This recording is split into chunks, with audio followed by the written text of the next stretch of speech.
video, we will guide you through on how to create Adobe account. So it's quite simple. All you have to do is follow along.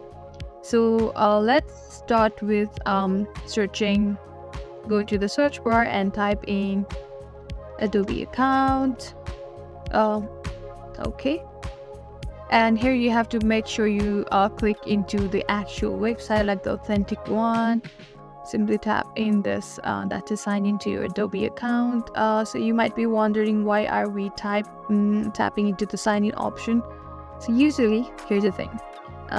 Usually create an account usually comes under the sign in option. So as you can see clearly here, it says new user, create an account. So simply tap in that create an account option, and it will lead you to this interface.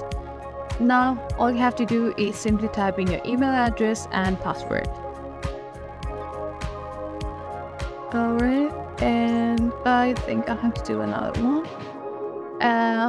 Create a password. Everything is done over here. Simply tap in continue, and you can now all you have to do is fill in all the details, like you write your first name over here, last name, your date of birth, and your year. So I'm just gonna show you example.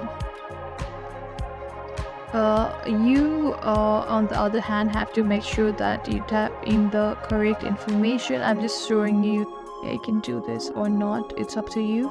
And now the final step, all you have to do is hit that create account option over here, and your account will be created. So I hope this video was useful. If you found this video useful, please consider subscribing and liking our video. Thank you for watching.